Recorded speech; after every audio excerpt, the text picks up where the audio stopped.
welcome to session 63 of the Worlds of Speculative Fiction series. This time we're going to be looking at these three novels by J.G. Ballard from the 1970s, Crash, Concrete Island, and High Rise. Now, if you're already familiar with the Worlds of Speculative Fiction series because you've watched some of these or even come to some of the sessions, welcome back. If you're not familiar with it, what is this series about? So it is about worlds, narrative worlds that are created by speculative fiction authors. Speculative fiction covers everything from fantasy, sci-fi, and horror, sort of the old standbys, to alternate history, to dystopian novels, and all sorts of other interesting things as well.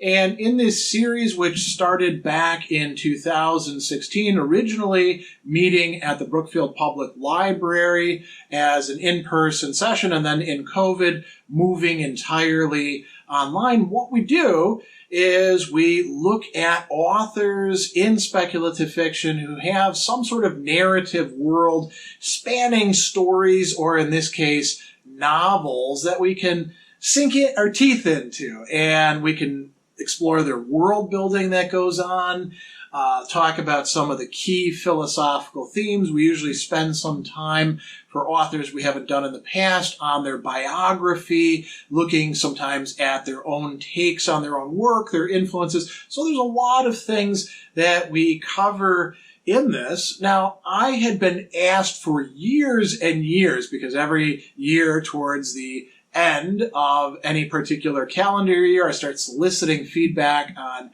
who should we do next? And I usually have some people picked out, and then I let my fans and followers participate in an online activity where they pick out some.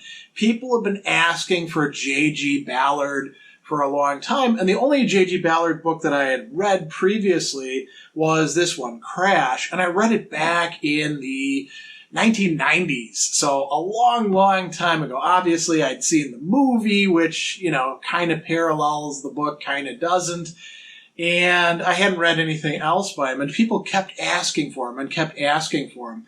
And so I went online and looked at what did this guy actually write, and it turned out that there were 3 world books early on in his career.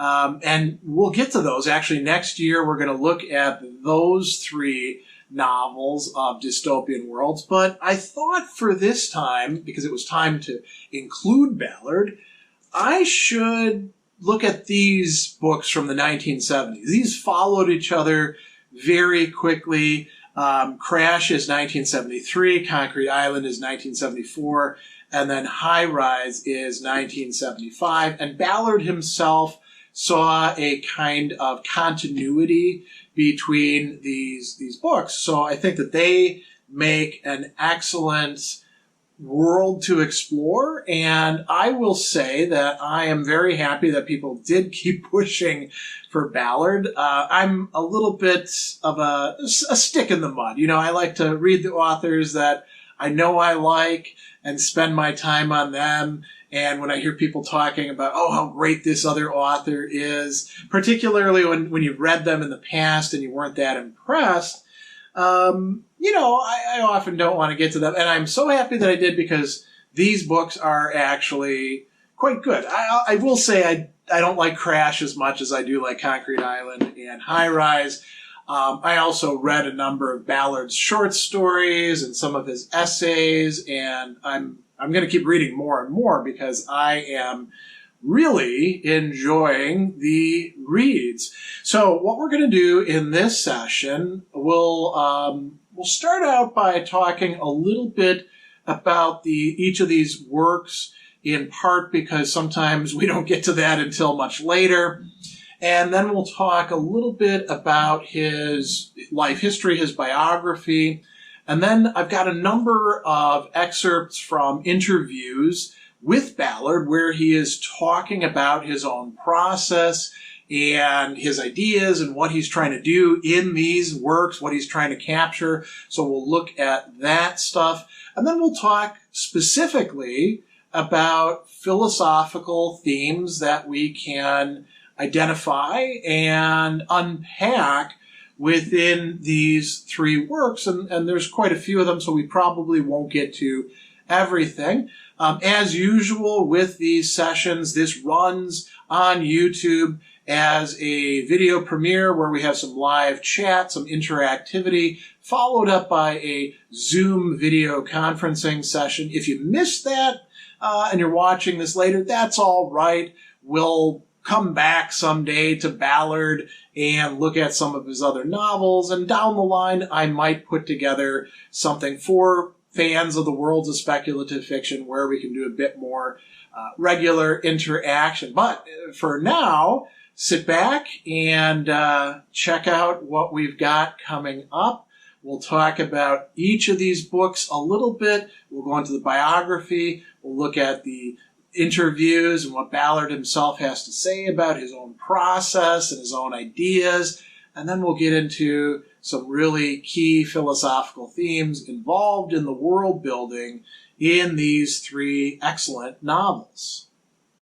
Since we haven't covered J.G. Ballard in the Worlds of Speculative Fiction series previously, we should do some biographical background on him, which is important for seeing where these three novels fit in and how he got to the place where he was writing in the ways that he was and taking up the themes that he was. And Ballard had quite an interesting and long life. So he's born in 1930 to James and Edna Ballard, christened James Graham Ballard, and he's born in the Shanghai International Settlement. And this was a place in Shanghai, in China, where originally it was supposed to be British, American, and French people all living there. France pulled out of the agreement, and it was a place under foreign control, which is a very common thing in parts of China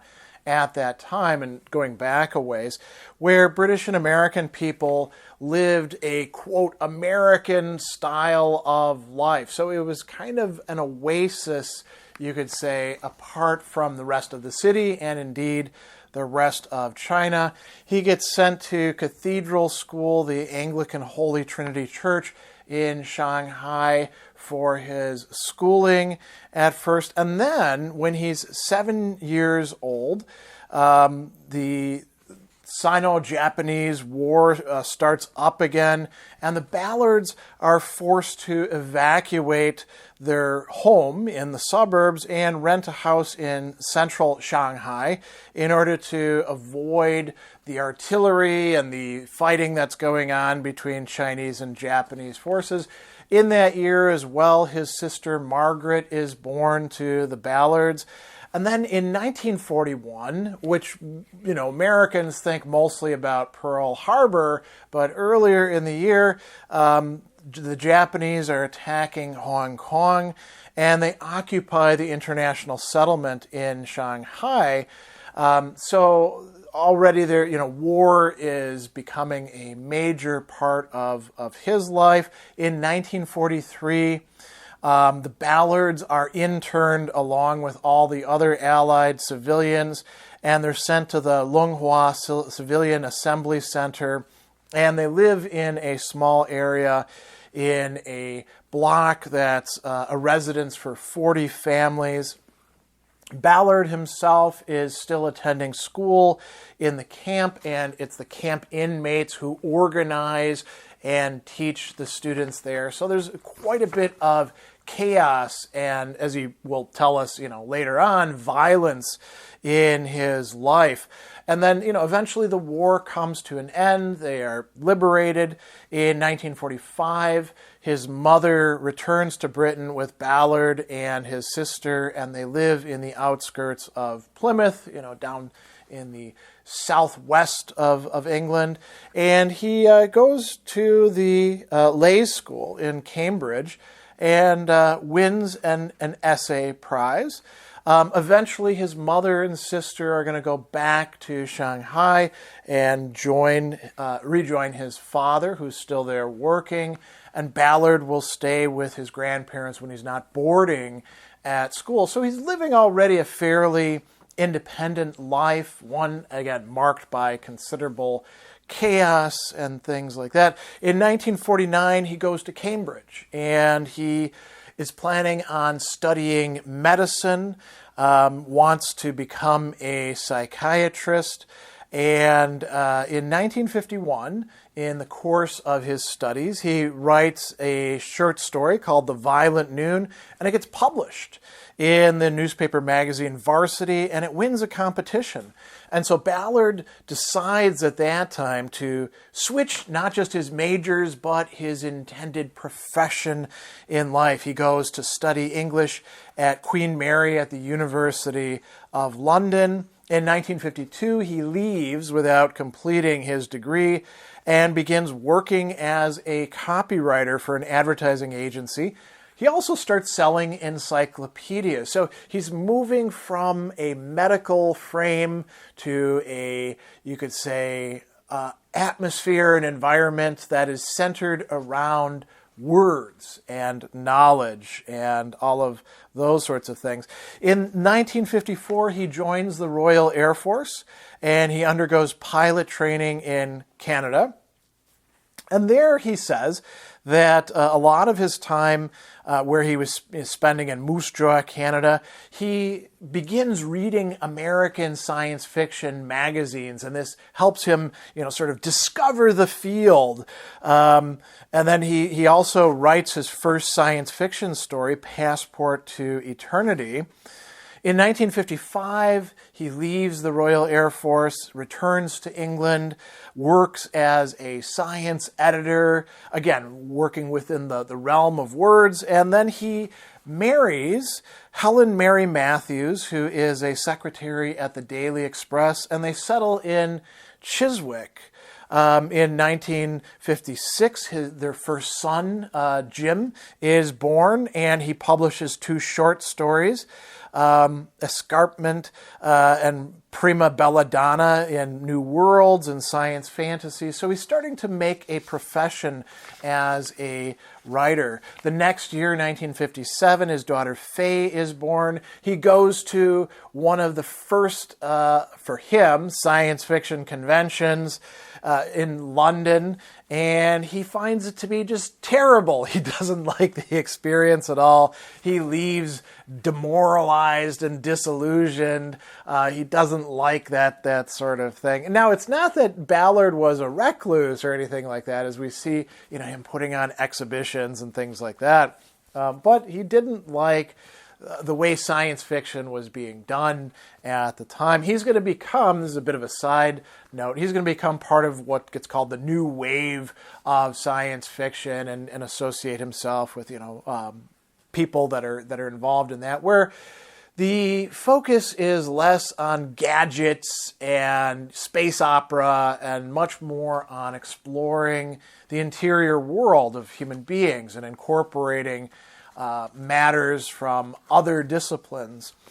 Coming back to his story, in 1958, Ballard begins working as an assistant editor in a scientific journal, Chemistry and Industry. In 1959, his third child, his daughter Bea, is born, and they move to a house in Charlton Road in Shepperton.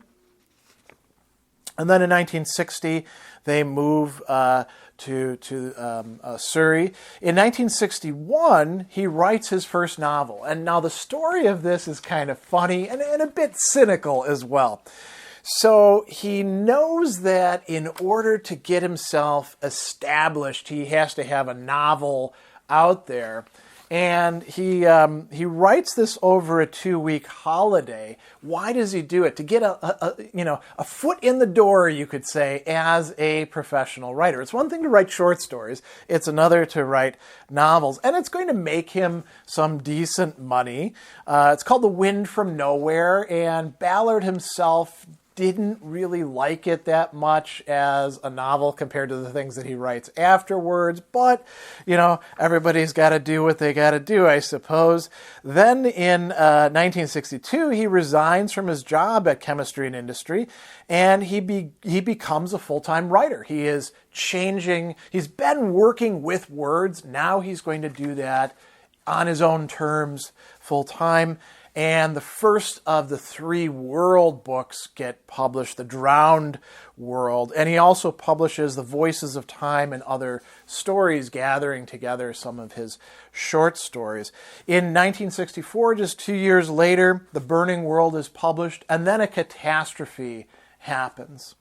Over a holiday in Spain, his wife, Mary, dies rather suddenly of pneumonia. And there's a lot of, discussion, what's going to happen. Are you going to take the kids yourself? Or are you going to try to, farm them out to relatives or something like that? And Ballard decides that he is going to, do his writing work, and he's going to raise these kids himself. And these children are pretty young. Admittedly, Ballard begins, drinking more and more, and is not the best, the most attentive of parents. But that's what he's doing. In 1965, and you could also say, as Ballard recognizes, his life takes a kind of darker turn with the death of his wife. It's not as if he hasn't seen a lot of darkness and violence and atrocities prior to that, but this really hits home with him. And he begins working on stories that are going to be part of a book called The Atrocity Exhibition. So that starts in 1965. He also meets Martin Bax and becomes the prose editor of Ambit magazine. It's always good to have extra gigs on the side. 1966, The Crystal World is published. And so that brings those worlds to kind of a close. A few years later, his friend and fellow author Michael Moorcock introduces him to the woman who's going to become his partner for effectively the rest of his life, Claire Walsh, who he's going to stay with over time. And then in 1969, The Atrocity Exhibition is published. Now, this is a different kind of work. I mean, this is definitely there to throw things in people's faces, and it's marking a different turn for Ballard's own work and development. In 1970, following up on that, he stages an exhibition at the New Arts Laboratory in London entitled Crashed Cars, which is exactly that, Crashed Cars. And he's going to talk, as we're going to see in just a bit, about what the effects of that were. Then in 1973, we see the publication of Crash, and very shortly afterwards, 1974, we have Concrete Island, 1975, High Rise, and so those are the main things. I mean, he's doing a lot of short story writing on the way as well, but we're not going to talk about all the many, many short stories that he wrote. In 1979, he brings out the Unlimited Dream Company. In 1981, Hello America is published. And in that year, the philosopher Jean Baudrillard hails Crash as the first great novel of the universe of simulation, something that we'll talk about when we get to the philosophical themes. In 1984, he publishes a different kind of work, Empire of the Sun, which is a semi-autobiographical, very autobiographical novel, and he wins a number of prizes, the Guardian Fiction and James Tite Black Memorial Prizes for Empire of the Sun. He's also shortlisted for the Booker Prize for fiction. And Empire of the Sun will end up being filmed by Steven Spielberg in 1987, the same year that he brings out The Day of Creation. In 1988, so you can see how productive he is, Running Wild is published. And then in 1991, a follow-up memoir, The Kindness of Women, winds up being published as well. So he's proceeding through the decades, you could say, right? In 1994, we have Rushing to Paradise. 1996, Cocaine Nights. In 1997, he'll be awarded an honorary doctorate by De Montfort University, which is always kind of a nice thing for people, especially if they weren't able to finish their education. In 2000, he publishes Supercan, and the Atrocity Exhibition is filmed by Jonathan Weiss. In 2001, he wins for Supercan the Commonwealth Writers' Prize for Europe and South Asia region. And then going back, of course, we should mention that Crash itself in 1996 was turned into a film as controversial as the book is controversial, and possibly as perverse as the book is perverse. Big name actors in it, of course, James Spader, Elias Koteas, and a whole Holly Hunter, a whole cast of other characters as well. In 2003, Millennium People is published, and in that year he's offered a CBE, but refuses it, calling it a Ruritanian charade that helps prop up our top-heavy monarchy. So he's rejecting the institution of that. In 2006, Kingdom Come is published, and that year he is diagnosed with prostate cancer, which is unfortunately going to be terminal because it metastasizes to his spine and ribs. And a little bit of a side note, nowadays having prostate cancer, if they catch it early enough, is not the death sentence that it often was back in the day. And, I have actually had relatives who died of it, much, much earlier. Things have changed quite a bit. So he winds up getting cancer. 2008, he wins a Golden Pen Award. The Miracle of Life is published, and he spends the last year of his life at Claire Walsh's home as he is succumbing to his cancer. And then finally in 2009, he's going to die at Claire Walsh's home. He will be given a posthumous honorary doctorate by Royal Holloway University of London as well in that year. And there's some things that get published later on, but this gives you kind of the scope of James Graham Ballard's life. Born in 1930, dies in 2009. He, writes about the new millennium that's coming and then gets to see it actually happening. A very interesting feature for a science fiction author to get to see the creep into the newer eras, plural, of a new century, a new millennium.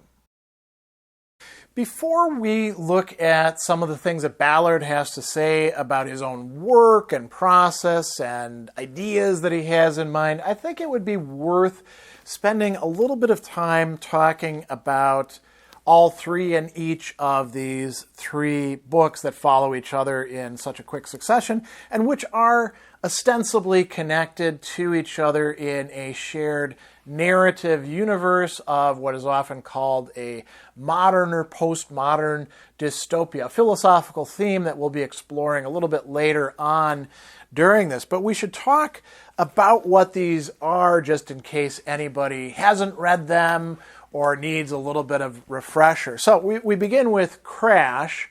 And if you've read Crash, you know that it is a book that is not only filled up with automobile matters, including car crashes, but also with a lot of sex, which is very much detached from emotionality and is happening mostly in cars.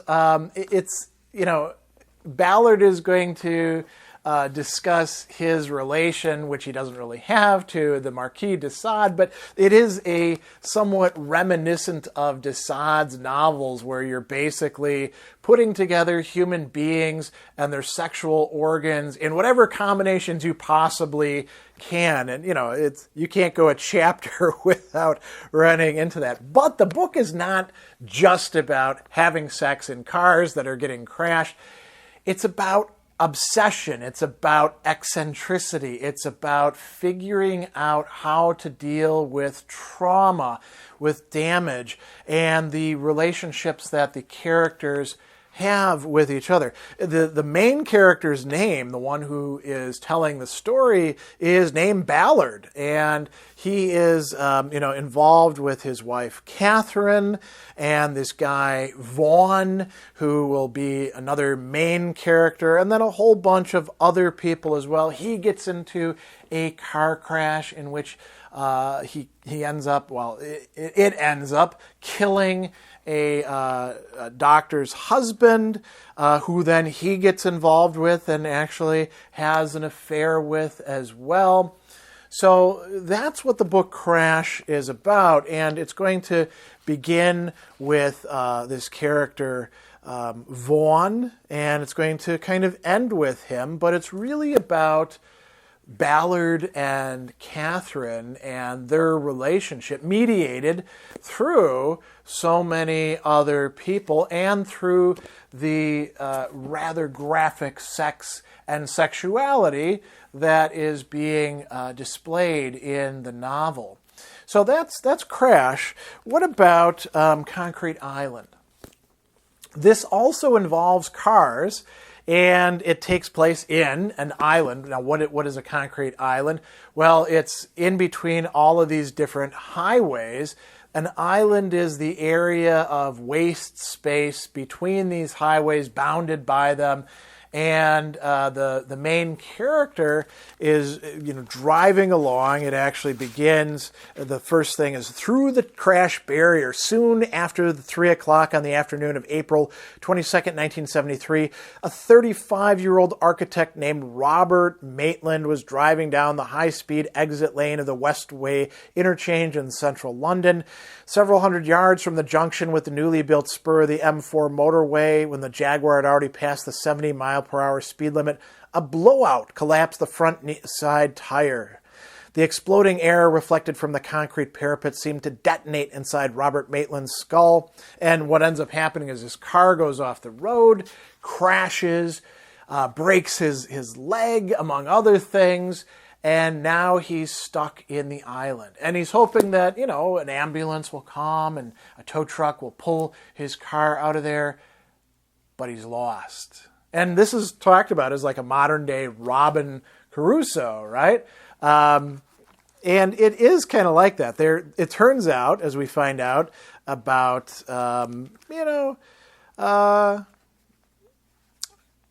good ways into it, about halfway through it, that there's other people on the island, and they're kind of screwed up, just like Maitland turns out to be screwed up himself. And, by the very end of the work, we're not really sure whether he's ever going to get off of the island. As a matter of fact, I'll read you the very end of it. A police car moved along the motorway, the co-driver watching the deep grass. Secure in his pavilion, Maitland waited for it to pass. When it had gone, he stood up and gazed confidently across the island. He felt lightheaded from hunger, but calm and in control of himself. He would collect food from the perimeter fence and perhaps, as a gesture in the direction of the old tramp, leave a token portion beside his grave. In a few hours, it would be dusk. Maitland thought of Catherine and his son. He would be seeing them soon. When he had eaten, it would be time to rest and to plan his escape from the island. But we don't really know, because, the paragraph before, already he felt no real need to leave the island, and this alone confirmed he'd established his dominion over it. So what we've got here is a very interesting kind of adventure story, a self-discovery story. And then we have high-rise. What is happening in this? Well, it is in a high-rise apartment in which things are going to be breaking down. And it begins here as well.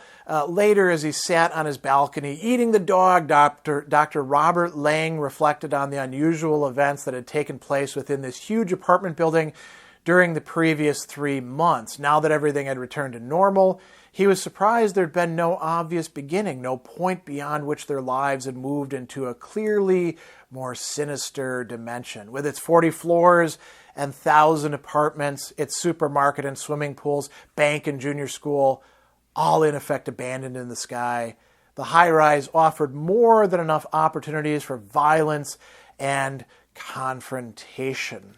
And what is he referencing there? Well, people move into this high-rise apartment, and over time, things begin to break down. And it's not just the building amenities and infrastructure that's breaking down. It's the social relations within the building itself. The higher floors are more elite. The lower floors are for people who don't matter quite as much. And as you go up, the class structure is reflected in that. But it's a dynamic class structure, which allows for, risers and fallers.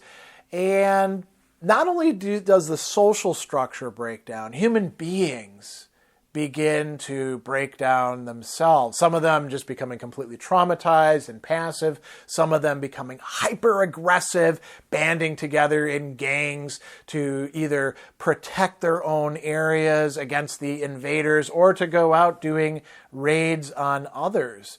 And what we see is a whole series of provocations and responses ultimately leading to most of the people within the building either leaving or dying and turning the building into a massive wreck. So we have these three very interesting studies, you could say, in late modern life, all set more or less, within the sphere of London, and all set in the 1970s, but speaking to us very much today, I would say, in the present, because it's interesting. You think about about the fact that we're living in the future of those times. As somebody who was born in 1970 and remembers all the dystopian and sci-fi things from the 70s and 80s and even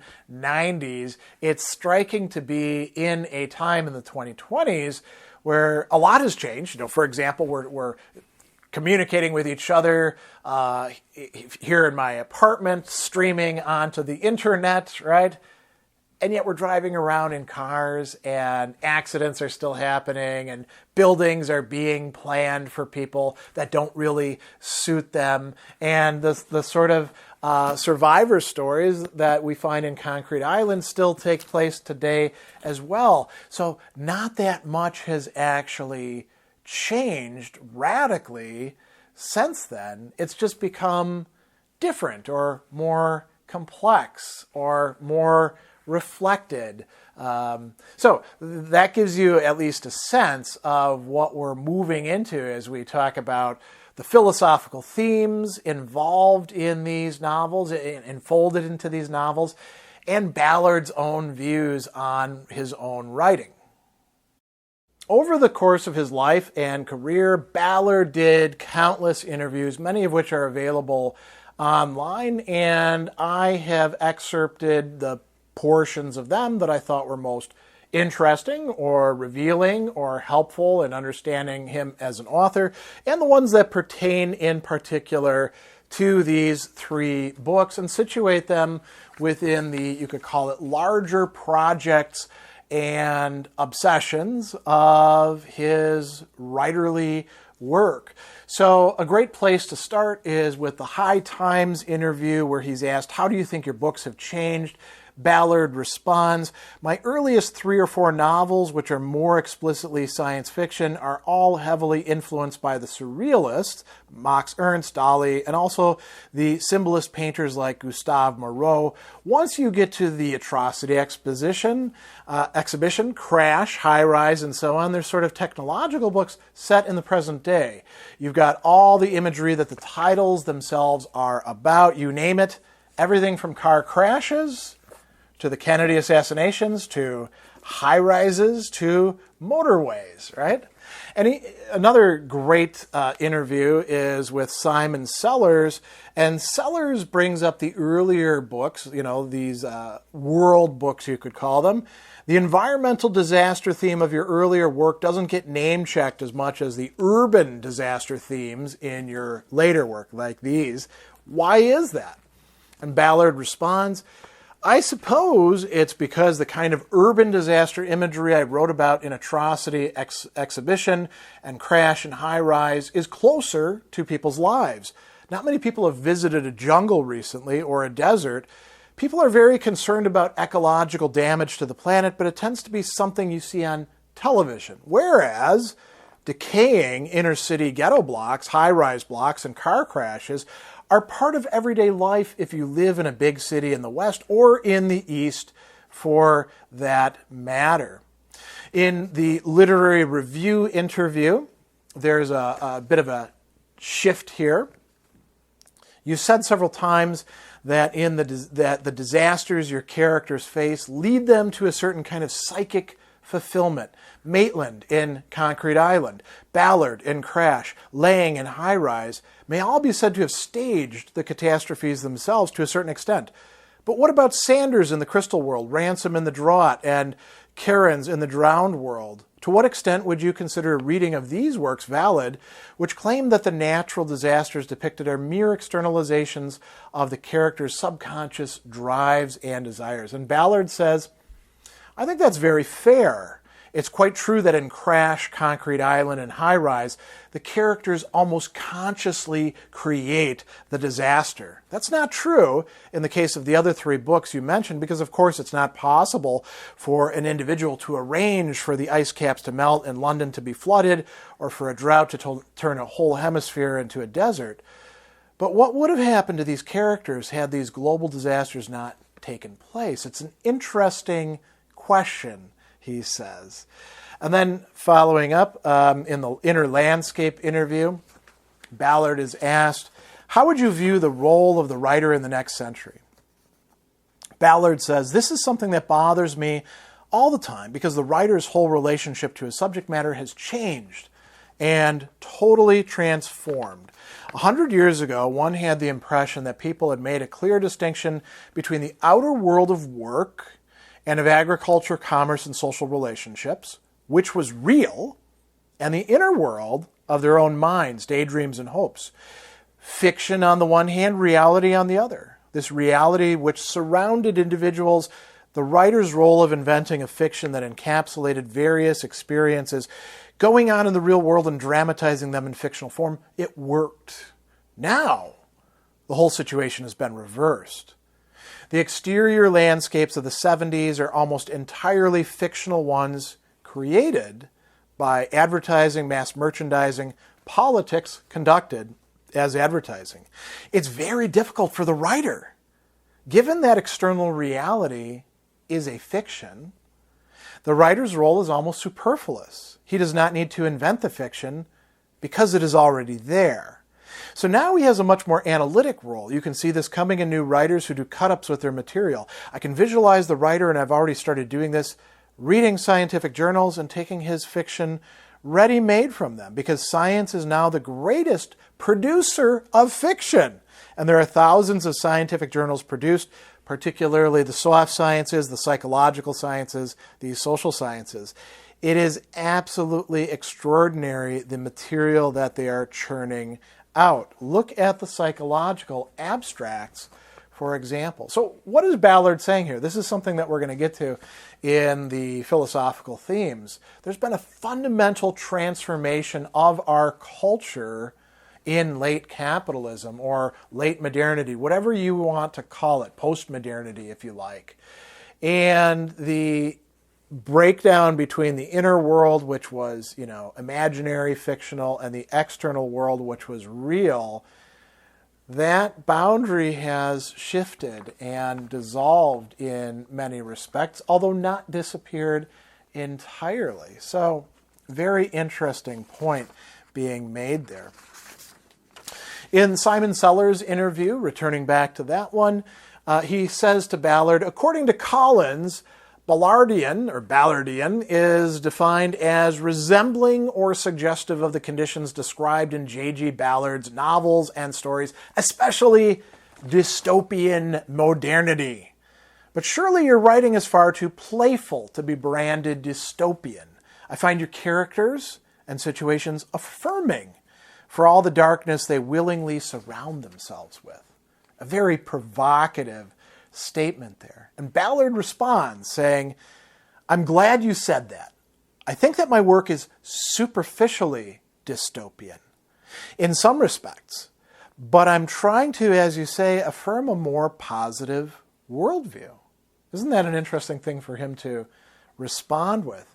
He says, "I lived through more than 2/3 of the last century, which was one of the grimmest epochs in human history, a time of unparalleled human violence and cruelty. Most of my writing was about the 20th century, and anyone writing about the 20th century writes in a dystopian mode without making any effort at all. It just comes with a box of paintbrushes. You know, to be a human being is quite a role to play. Each of us wakes up in the morning and we inhabit a very dangerous creature, capable of brilliance in many ways, but also capable of huge self-destructive episodes. And we live with this dangerous creature every minute we're awake. Something like the atrocity exhibition sums up my fiction. The attempt by a rather wounded character, in this case a psychiatrist having a nervous breakdown. There are similar figures throughout the rest of my fiction, to make something positive out of the chaos that surrounds them, to create a kind of positive mythology that can sustain one's confidence in the world. So Ballard himself is saying that my novels aren't quite so pessimistic as people are making out, and we might even say, with Crash, they're not as perverse as people think, right? He goes on as well. And this is where we get to something really, really interesting that I think is quite revealing about what's going on with the characters, with the plots, and in Ballard's own mind and his experience. This is the being fully human interview. He responds to his interlocutor by saying, "I ought to say first, there seems to be an underlying assumption by both you and the received wisdom of the day that all disturbing or violent experience is inherently damaging. That is, that experiences such as the death of a spouse or child, death of a parent, the stress of being uprooted from one's home, the hunger and privations of war, will all leave indelible fracture lines that run through the wounded psyche like a crack through a glass pane, and that even the lightest tap is capable of inflicting irreparable damage. I very much doubt this. Although I seem to be opposed to the entire apparatus of 20th century psychotherapy, the fact is that throughout most of their evolution, human beings have been exposed to constant threats and ordeals, both physical and mental, of every kind, and the majority of people recuperate and make a full recovery. If the death of a spouse, child, parent, if hunger, disease, and privation were unusual and deeply damaging, human beings would never have survived. In fact, they have enormous powers of recuperation, and when a devastating blow like a child's loss of a mother, an utterly irreparable disaster according to psychologists such as Bowlby, be removed from if the wider family supports, can be recovered from if the wider family supports and loves the child. And sometimes I suspect if it doesn't. This is not to say that genuinely horrific experiences of a sustained kind like Nazi death camps and so on do not inflict lasting damage. Of course they do. Just as some people will never recover from the wound of a serious car crash. So he's saying here that the assumption that many people have, and I think it's one that we do in fact have in our own society, that trauma is inherently disabling or it's ennobling or something like that. He's throwing those away.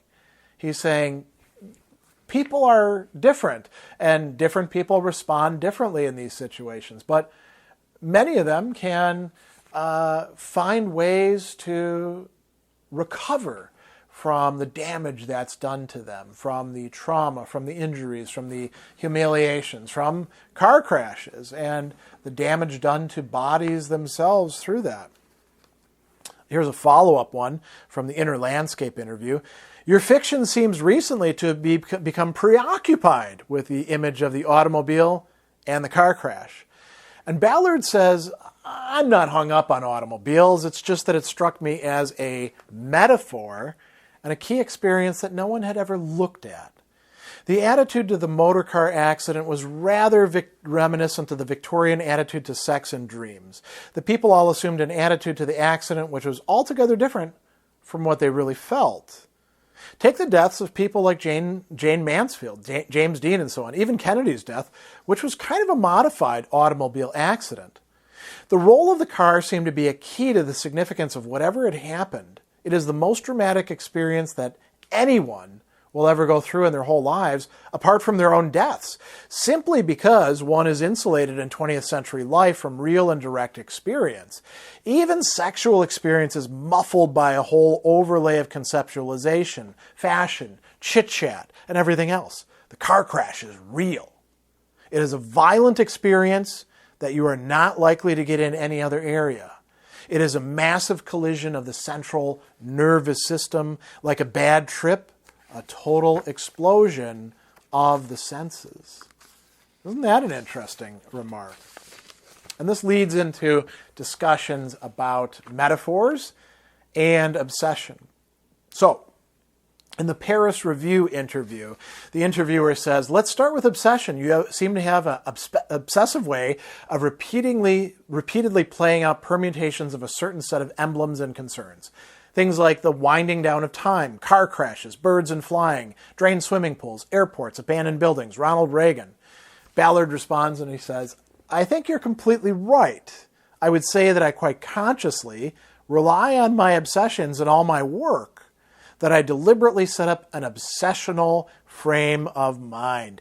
In a paradoxical way, this leaves one free of the subject of the obsession. It's like picking up an ashtray and staring so hard at it that one becomes obsessed by its contours, angles, texture, etc., and forgets that it's an ashtray, a glass dish for stubbing out cigarettes. So, car crashes can become more than car crashes, for example.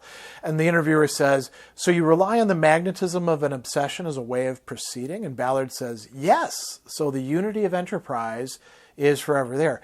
A whole universe can be bounded in a nutshell. Of course, why one chooses certain topics as the subject for one's obsessions is a different matter. Why was I obsessed with car crashes? It's a peculiar idea. And the interviewer says, yeah, why were you? And Ballard says, this is a beautiful line, presumably all obsessions are extreme metaphors waiting to be born. The whole private mythology, in which I believe totally, is a collaboration between one's conscious mind and those obsessions that one by one present themselves as stepping stones. So you see, obsessions for Ballard become paths of access, become modes of developing understanding and ways of deploying extended metaphors. In an interview with Alan Burns, he amplifies on this. He says, atrocity exhibition and crash, in which I equate the crash with sexuality, were both extreme hypotheses, extreme metaphors to describe an extreme situation. Then my mind turned in other directions. It just happened. Another interview, Search and Destroy, asks him, I was going to ask you about Crash. Were you showing films of car crashes at an exhibition? Ballard says, no, this was at the New Arts Lab. I just put 3 crashed cars on display, just there in their gallery. I did it as a sort of test, actually, because I'd written my book, The Atrocity Exhibition, in which I had a character who'd put out a display of crashed cars, and I was thinking at the time of getting ready to write Crash. So he's sort of making life imitate art, right? I put on the exhibition as a way to test my hunches. And that was interesting because I had an opening party. I sent out invitations to art critics, invited a lot of people along. I've been to a lot of parties, but I've never been to one where people got so drunk so quickly. A crashed Pontiac and a couple of English cars that had been in massive collisions. As we were setting up the show where people would walk in the gallery without realizing what was going on, they'd see these crashed cars, and you'd get a sort of hysterical laugh. At the actual opening party, I've never seen people getting drunk socially with so much aggression and belligerence. I nearly got attacked physically by a reporter from the New Society. I had a topless girl interviewing people, and Hoppy, the old TVX man connected with the Velux lab, he had a closed-circuit TV going so people could see themselves being interviewed around these crashed cars by the topless girl. It was too much. Everyone got overexcited. The girl nearly got raped in the back of the crashed Pontiac. It confirmed all of my hunches that show.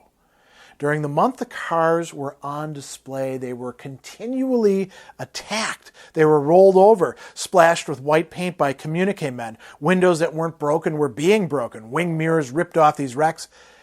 It's absolutely amazing, the amount of hostility. And then Search and Destroy said, well, why is that? And Ballard says something about putting these crashed vehicles on display. Focused, pointed obviously a finger at certain areas that most people kept quietly concealed. Their ambiguous feelings about cars and car crashes obviously were released. So he's getting raw material for Crash and for these other works, particularly High Rise, from doing this living exhibition where people's aggression comes out in full display. Now, turning to Crash itself, which, as we've remarked earlier, is a book that is chock full with sex.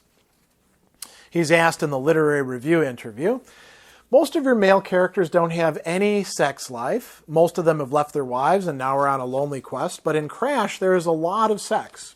Ballard says something really revealing. There's only sex there. The realm of the affections has been obliterated. That's what the book is about. The transcendence of affection and the emotions, which is what I see as the main achievement of technology. I think we're just on the threshold of this with modern communication systems, microprocessors, computerized memory storage facilities, visual display, and very easy access to it. Modern technology is making possible the emergence of a world where the whole realm of the affections and the emotions will vanish. I think this will happen. A system of values which will be much more strictly moral in a sense because it won't be based on emotions is beginning to emerge. In Crash, I try to show this happening. Admittedly, in Crash, it's a perverse new logic which is generated, but it's an instance of a new kind of psychic order which no longer requires the intercession of the emotions.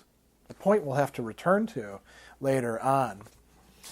In Being Fully Human, lest we think that Ballard is just a consummate pervert because of the book he wrote, Crash, he says, the sexuality portrayed in the atrocity exhibition and Crash has very little to do with my own. I own no pornography, soon become bored with films on the adult channels in European hotels, and have been lucky enough to have a long and emotionally close relationships with remarkably few women. On the other hand, I am interested in the idea of pornography and how our sexual imaginations are influenced and shaped by the alienating effects of late 20th century life. As I keep saying, Crash is a love story, describing how a man and his wife rediscover their love for each other, a fierce love, which may be its own warning. Atrocity is one sustained attempt to make sense of the dislocations of the world. Now that seems to contradict what he said just earlier about Crash strips the emotions out of things. Isn't it interesting to think that love between these two characters could be what's going on? A little bit later, we have another interview with Alan Burns. Ballard says, Crash was a much more exhausting and deranging book to write. Such an extreme metaphor. The effort of maintaining the logic of 2 plus 2 equals 5 or minus 7 or 99, anything but 4. I sort of hated myself as I wrote the book because I felt I was dealing in things, deadly things, like a sort of arms salesman. Much of the book was morally highly objectionable. There's no doubt about that. One of the publisher's readers was either a psychiatrist or the wife of a psychiatrist, and she wrote the most damning and vituperative reader's report they'd ever received. It included the statement, "The author is beyond psychiatric help." That's a pretty terrible thing to say about someone, particularly if you've got scientific qualifications. But I was quite pleased by the report because it represents, in a sense, total artistic success. The book had worked if somebody could respond to it like that to it. But doing that book was morally and emotionally exhausting. I felt far better for it afterwards, though, like being swallowed by a whale and then climbing, cutting your way out again. Burns says, was she implying it's a deranged or evil book? Did she suggest it would harm people? And J.G. Ballard says, I think it probably is an evil book. It may be a corrupting book, but not too corrupting. If you read it, you'll see what I'm driving at. I'm trying to look at the sort of logic that allows, I think the latest figures published by the World Health Organization on automobile fatalities show that probably 250,000 people are killed, and that's probably an underestimate. Millions are injured and seriously too. What logic is at work that allows this to happen? I think, Ballard continues, that we're all perhaps innately perverse, capable of enormous cruelty, and paradoxically, our talent for the perverse, the violent, and the obscene may be a good thing. We may have to go through this phase to reach something on the other side. It's a mistake to hold back and refuse to accept one's nature. We're making a marriage, you know. The equation sex times technology equals the future. This uneasy and sinister marriage between ourselves and technology is going to change all our values. We're living in an abstracted world where there aren't any values, where rather than fall back, one has to immerse himself. As Conrad said, immerse oneself in the most destructive element and swim. He talks as well about a book, this is in the High Times interview, which is his Bible, one of two Bibles, an amazing book which I recommend you get, Crash Injuries. This is a medical textbook on crash injuries, a book to have. I had to write to the States for that. That is the ultimate book. All these comparisons of facial damage and rollover, comparing 52 Buicks with 55 Buicks, bizarre connections. Actually, one can read it without in any way being ghoulish, the way one can read the Warren Report. If you don't know what the Warren Report is, it's about the Kennedy assassination. Because one's dealing with fundamental entities like one's own musculature, one's own sort of highly conventionalized response to one's own body, one's tendency in time and space, things we take for granted and which are really completely arbitrary. That we're all shaped the way we are is totally arbitrary, a fact we take for granted. Something like the car crash with its various injuries to, say, the human face shouldn't be a subject of ghoulish fascination, nor the opposite. One ought to approach the material as, say, an engineer approaches stress deformations on aircraft tailplay, as a fact of life which must be looked at. Otherwise, this plane may crash. The human body may crash, so let's look at it anew. Texts like that are a way of seeing the human self anew, which is very difficult to do. But access to a book like that is not easy. For one thing, you're never told about the existence of the book. That book played a big part in my novel Crash. I don't mean that Crash would have been substantially different, but it provided the documentary underpinning. Otherwise, it would have been just fantasy, which it wasn't. Those two books are really, in their different ways, my two Bibles. Switching to Concrete Island, in the Burns interview, Burns asks him, as so often in your work, Concrete Island is a physical, almost geographical representation of a state of mind? And Ballard says, absolutely. It's about a man marooned on a traffic island, a man who's already marooned psychologically before he gets trapped on this island by accident. The island is a state of mind. This traffic island is not the Belisha Beacon zebra crossing type of traffic island. It's a big triangle of waste ground between and below three converging motorways, somewhere like Westway, surrounded by high-rise concrete blocks. The waste ground is strewn with industrial refuse, old car bodies, all the refuse of post-technological man, and he survives. Quite apart from his problems, he is within the intense technological landscape which is an extension of the things I'm interested in atrocity exhibition. And notice the connection here. We have motorways. Crash is involved with that. Crash is situated around an airport for the most part.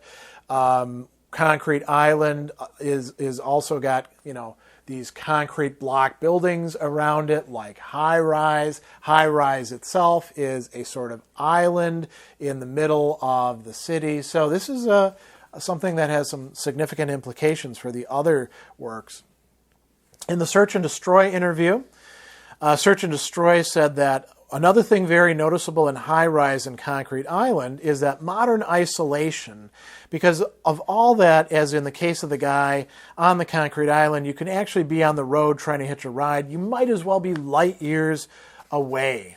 And Ballard says, you can't stop here and you can't stop there. Even if you wanted to, if you're driving along, say the Westway near Shepherd's Bush at 60 miles an hour, and you saw somebody bleeding by the roadside, you try to stop, you'd be in a multi-car pileup. You'd be dead. You'd be hit by about 15 to 20 cars. And of course, you don't want to stop. The whole system is engineered around the assumption that nobody is going to express any impulsive charity or do anything impulsive for that matter. You no more can express some original impulse than somebody riding a roller coaster who suddenly decided to get off. Once the roller coaster begins, you have to ride it through to the end. Many of these modern scapes are beautifully landscaped, actually. The old people who lived around are complaining like mad. They're not complaining about the noise, but the destruction of the visual amenities. We remember what the Harran Road was like, and look at it now. But the motorway is the most elegant structure in that part of London. The houses are all decaying wrecks.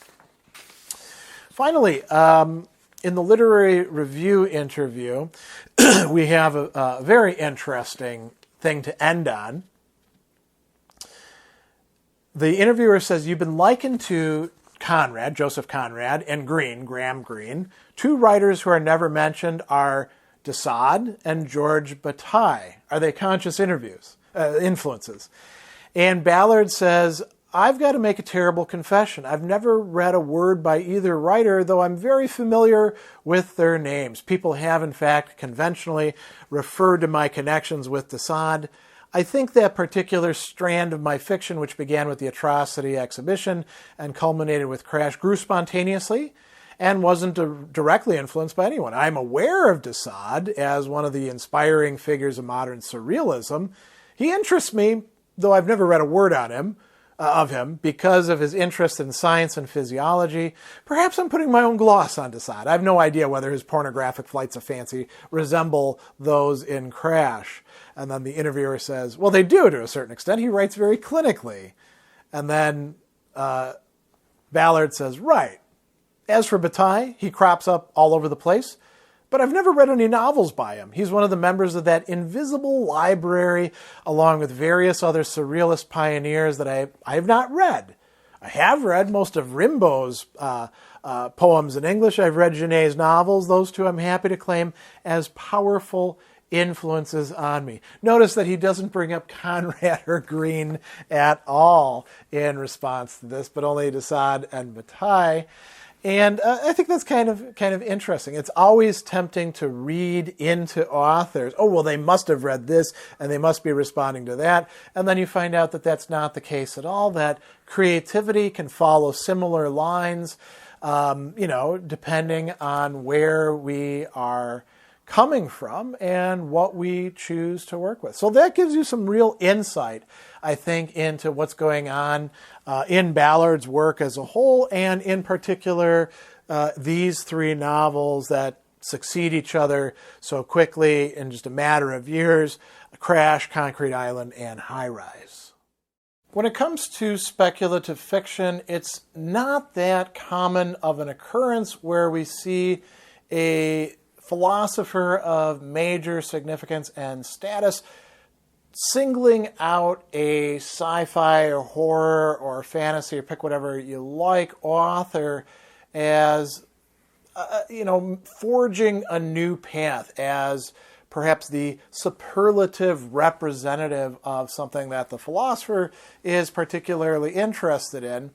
And with J.G. Ballard, we have these two very interesting essays that Jean Baudrillard, the famous French philosopher, the one who's always talking about the hyper-real and about a whole bunch of other interesting related topics, Baudrillard focuses on Ballard in these two essays. One is actually specifically about Ballard and about Crash, and the other is a little bit more general and also mentions Philip K. Dick. At the very end, we see that Baudrillard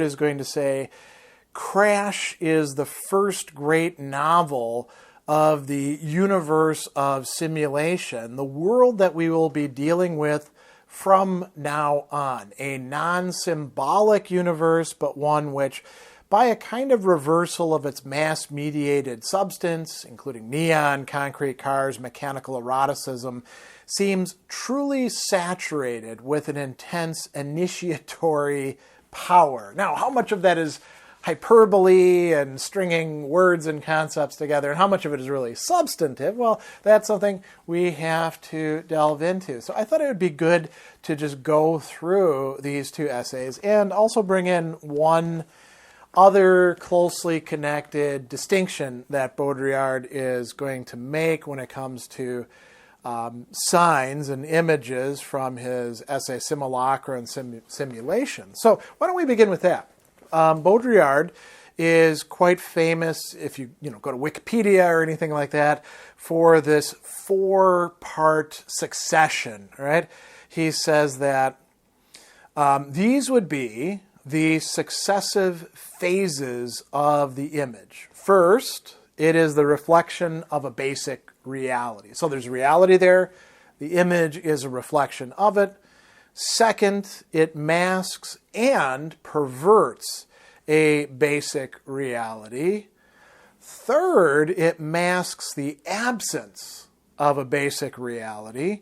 And then fourth, it bears no relation to any reality whatever. It is its own pure simulacrum. And what we've got here is a progression where images, signs, simulacra, whatever we want to call them, are both, you could say, estranging themselves, liberating themselves from the dominance of real or reality, the real as opposed to the imaginary, and eventually supplanting it, turning into what Baudrillard calls the realm or the condition of the hyperreal. And he goes on and he says, in the first place, the image is a good appearance. The representation is of the order of sacrament. It allows us to participate in the thing itself, the reality.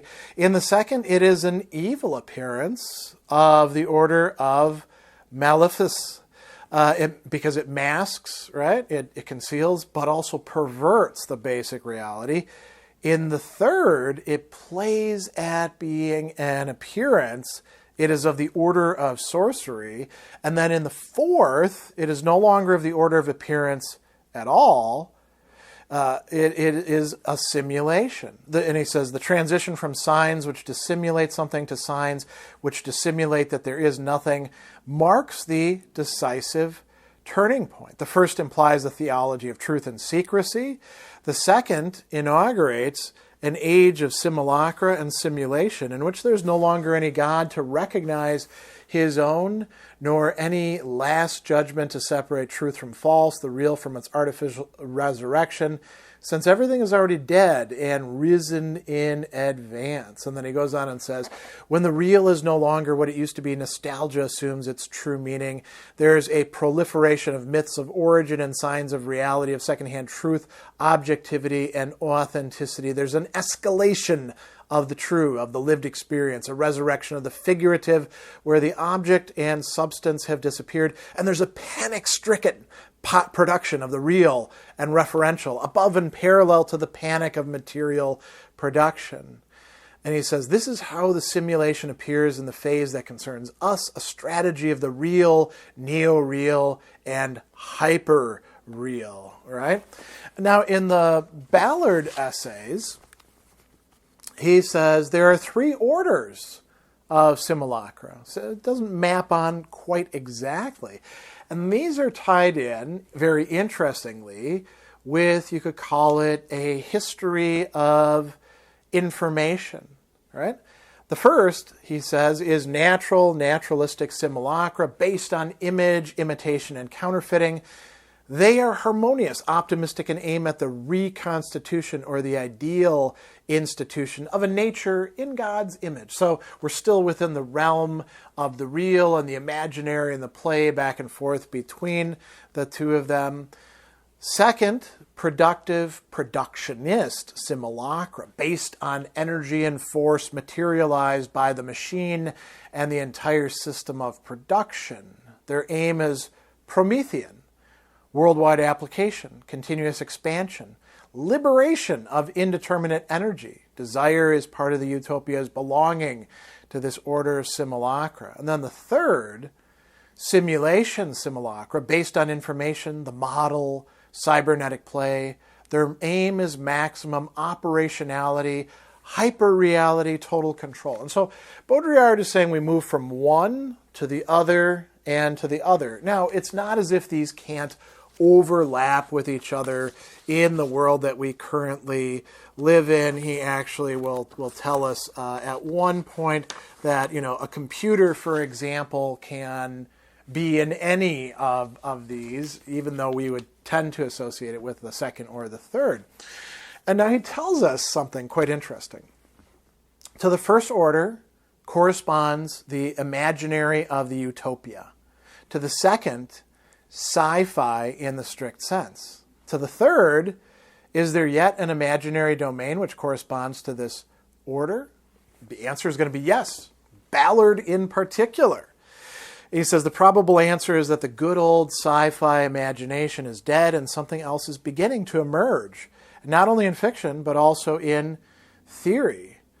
And so he tells us there's no real and no imaginary except at a certain distance. What happens when this distance begins to disappear and be absorbed by the model alone? So what he's narrating here is a collapse of the real and the imaginary and the distinction between them, something that Ballard himself is playing with when he's talking about the importance of interior space and that, we're not going to be doing space opera anymore. Not as if, all of that goes away, right? But the real advances in sci-fi are going to be books like these. Like Crash, like Concrete Island, like High Rise, where the sci-fi elements are not quite so easy to identify. And Baudrillard is going to go on, and he says that perhaps the sci-fi of this era, the era he takes us as being in, of cybernetics and hyperreality will only be able to attempt to artificially resurrect the historical worlds of the past, trying to reconstruct in vitro and down to its tiniest details the various episodes of bygone days, all now empty of meaning of their original essence, but hypnotic with retrospective truth. And he goes on, he says, we can no longer imagine other universes, and the gift of transcendence has been taken from us as well. Classic sci-fi was one of expanding universes. It found its calling in narratives of space exploration, coupled with more terrestrial forms of exploration and colonization indigenous to the 19th and 20th centuries. And then he says something really interesting. There is no cause-effect relationship to be seen here. Why? Well, because things are more complicated than just plain old cause and effect. He says, terrestrial space has been virtually completely encoded, mapped, inventoried, saturated. It's been shrunk by globalization. It's become a collective marketplace, not just for products, but also for values, signs, and models, thereby leaving no room anymore for the imaginary. Now, we'll come back to that. That's a bold assertion on Baudrillard's part, isn't it? And he goes on and he says, It's not exactly because of all this that the exploratory universe of sci-fi has also stopped functioning. But these two phenomena are closely linked. After a period of implosion, after centuries of explosion and expansion, when a system reaches its limits, its own saturation point, a reversal begins to take place, and something happens also to the imagination. He says, we have had large reserves of the imaginary, but that's changing. Reality, as an internally coherent and limited universe, begins to hemorrhage when its limits are stretched to infinity. And he goes on and he says, from this point on, something must change. The projection, the extrapolation, the sort of pantographic exuberance which made up the charm of sci-fi are now no longer possible. Again, notice these sweeping conclusions on Baudrillard's part. It is no longer possible to manufacture the unreal from the real, to create the imaginary from the data of reality. The process will rather be the reverse, to put in place de-centered situations, models of simulation, then to strive to give them the colors of the real, the banal, the lived, to reinvent the real as fiction, precisely because the real has vanished from our lives. Let's pause there for a moment and think about these three novels and the fact that they don't have typical sci-fi tropes or settings or anything like that, and yet they are definitely within this realm that Baudrillard is talking about, and Ballard himself considers them to be a kind of sci-fi, right? So how are they? They are ways in which, and let's talk about Crash. We're going to talk a lot about it.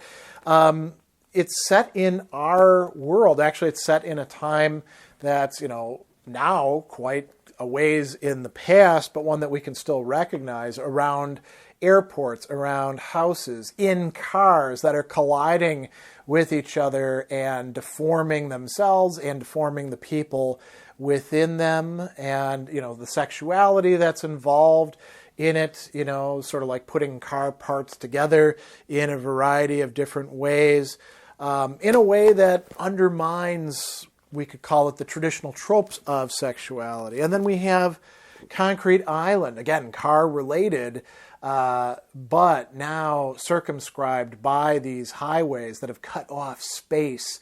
And yet people live in there, yet people do things and have adventures or conflicts and life and death, as one of the characters is going to die in this, and sex and, I won't say love, but certainly attachment of a certain sort. And then we have High Rise taking place. It does have a parking lot. People do drive a little bit, but it's mostly within the tower complex, right?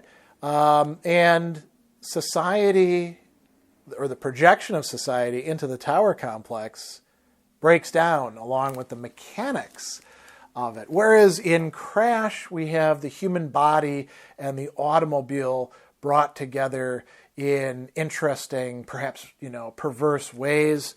Here we have the human being in a social matrix being brought together within a building that is breaking down, not by accidents, but by many different types of entropy, and so are the human beings within it.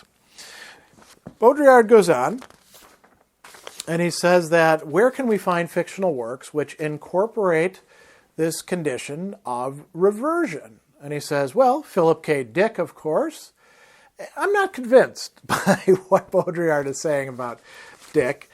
And then he says, perhaps an even more convincing example would be Ballard and his fictional evolution from his earliest phantasmagorical short stories, poetic, dreamlike, alienating, to Crash, which, even more than High Rise or Concrete Island, so those do figure into it, constitutes without doubt the contemporary model for this sci-fi, which is no longer sci-fi. Crash is our world. Nothing is really invented therein. Everything is hyper-functional. Traffic and accidents, technology and death, sex and the camera eye. Everything is like a huge simulated and synchronous machine, an acceleration of our own models of all the models which surround us, all mixed together and hyper-operationalized in the void. And again, we could say about these as well. So if crash is a model that has to do with sexuality in a certain way and car crashes, this has to do with our isolation, concrete island, and making a life for ourselves once things break down. And high rise, similarly, is, it's a fiction, but it's set within our world, right? Nothing is really invented. There's an acceleration of the model of the breakdown of utopia within a high-rise apartment situation. And he says, in Crash, there is neither fiction nor reality. A kind of hyper-reality has abolished both. Hyper-reality in the sense that Baudrillard is using this, where we're now within a universe of simulacra signs, images, where they don't actually refer back to some reality that we could trace things back to, but they constitute their own realm.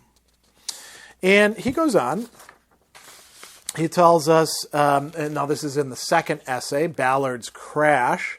He says, in Crash, technology is the deadly deconstruction of the body, no longer a functional medium, but an extension of death, dismemberment, and mutilation, not in the pejorative vision of a lost unity of the subject, the perspective of psychoanalysis, but the explosive vision of a body given over to symbolic wounds, a body commixed with technology's capacity for violation and violence, and in the brutal surgery it continually performs in creating incisions, excisions, scar tissue, gaping body holes, of which sexual wounds and sensual pleasures are only a case in point. A body with neither organs nor organ pleasures, entirely dominated by gash marks, excisions, and technical scars, under the gleaming sign of a sexuality that is without referentiality and without limits. Now, what does it mean to have a sexuality without referentiality?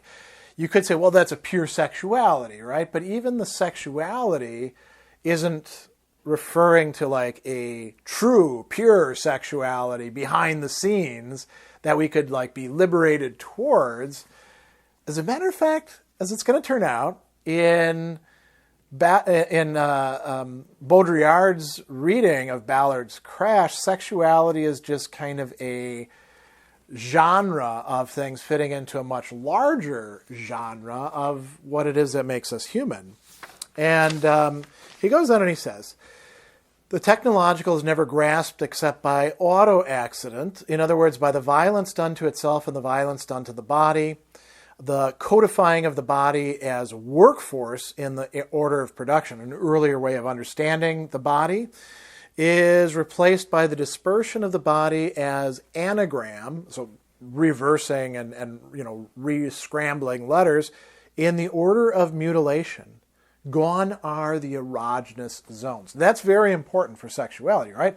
Erogenous zones are the places where we get turned on, that you can touch and do things with. Now, you can still, of course, touch a lot, which happens like on every page in Crash, right? And, in quite a few things in the other two novels as well.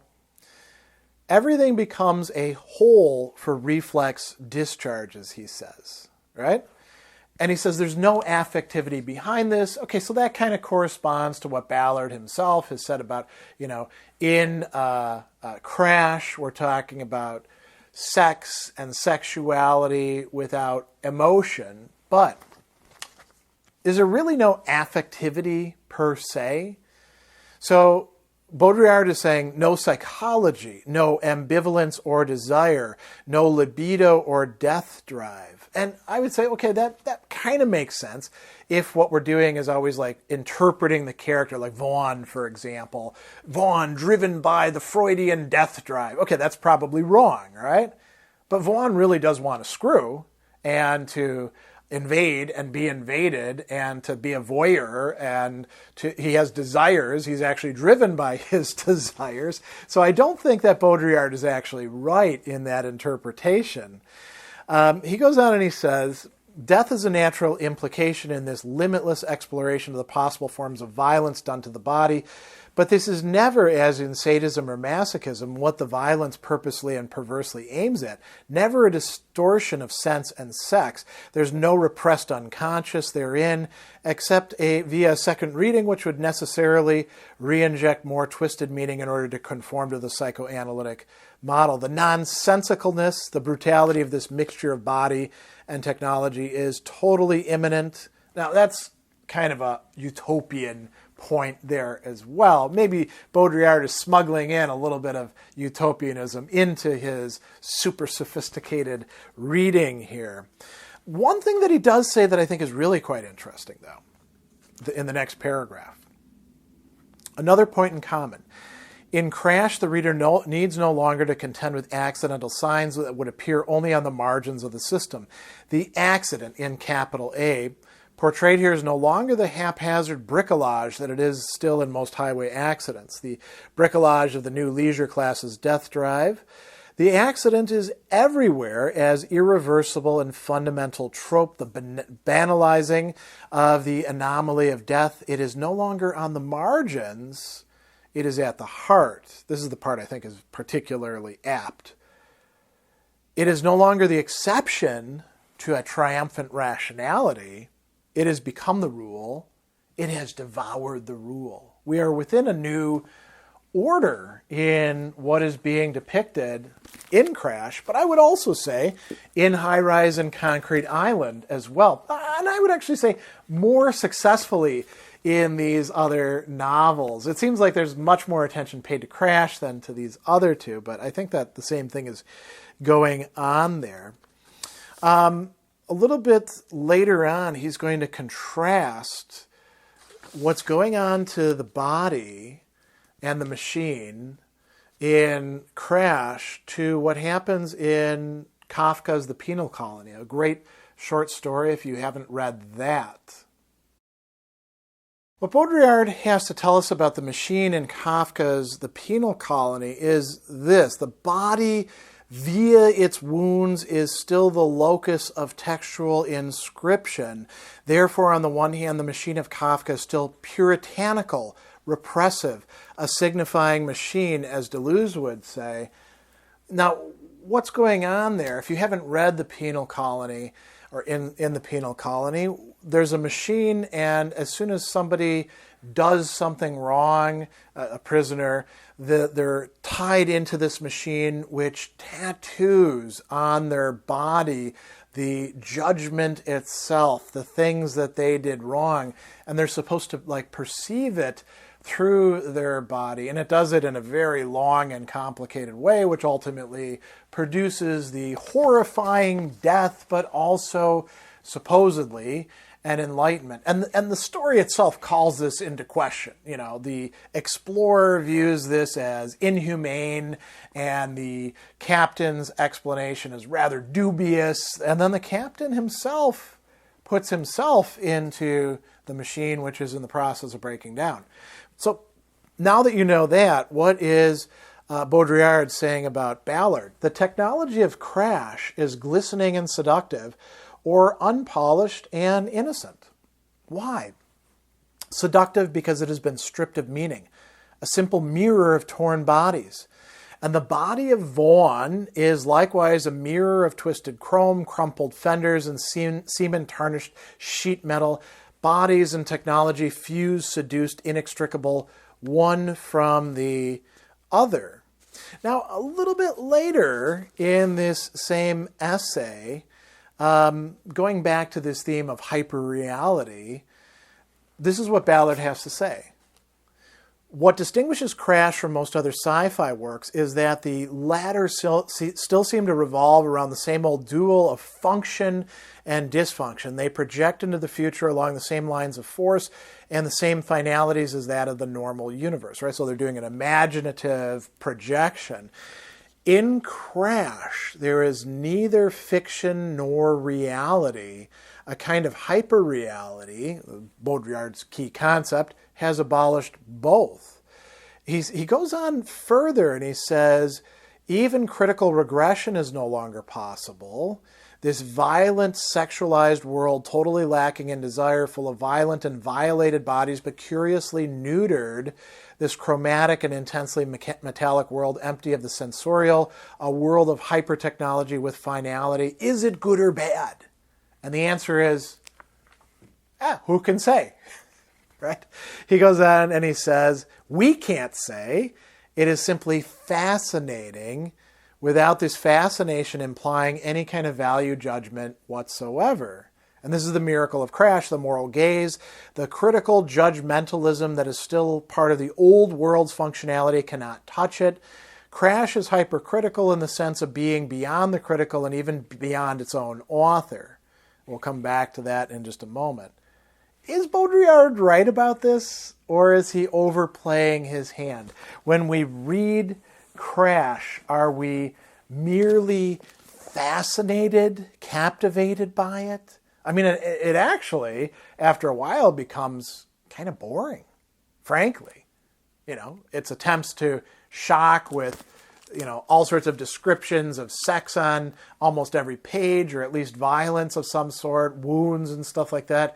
After a while, wears you out. It doesn't fascinate everybody. I mean, there are some people who have the old-fashioned puritanical, oh, this is terrible stuff, right? But even if you're like, yeah, okay, I'm going to see where this goes, I myself find Crash less interesting than these other two.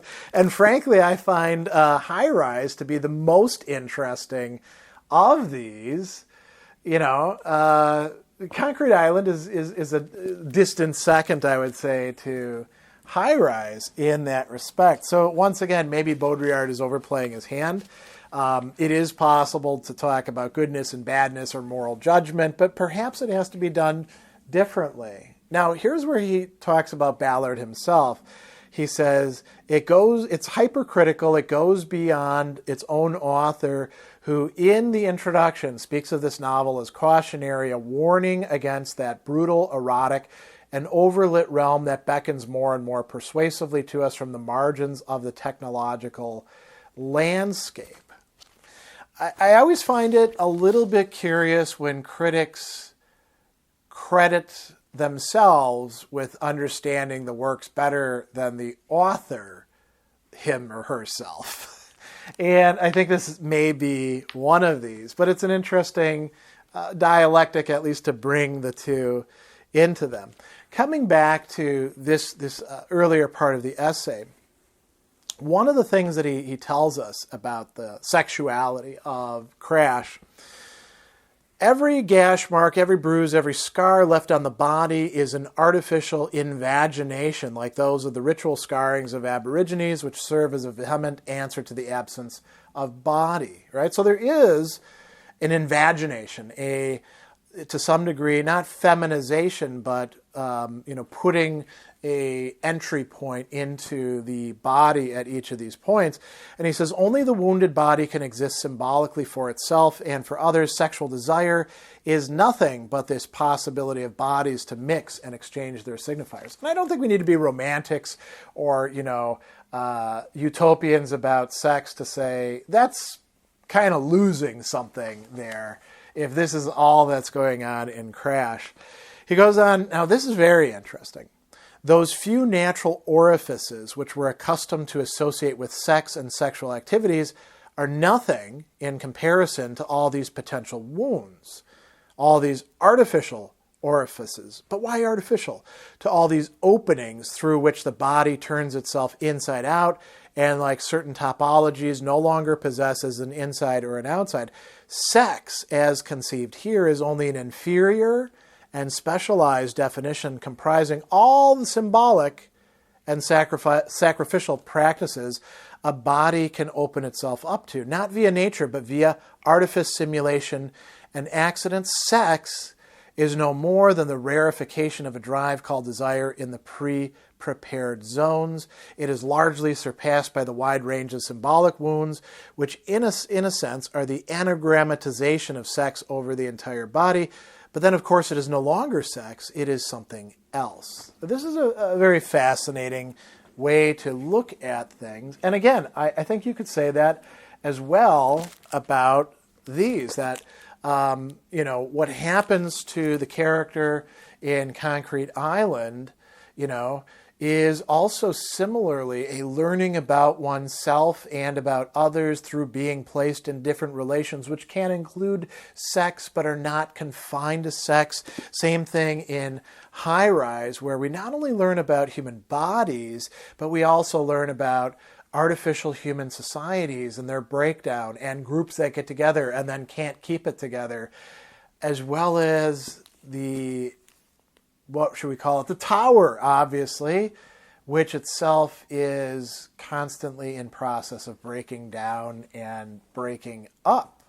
So that's kind of an astute observation, I think.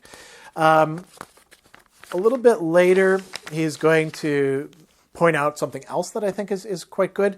All the erotic vocabulary is technical. There's no slang, no intimacy in the sexual violence, only functional language, equivalency of chrome and mucous membranes. And it's the same with the congruity of death and sex. Rather than being described with pleasure, they're melded together into a kind of highly technical construct.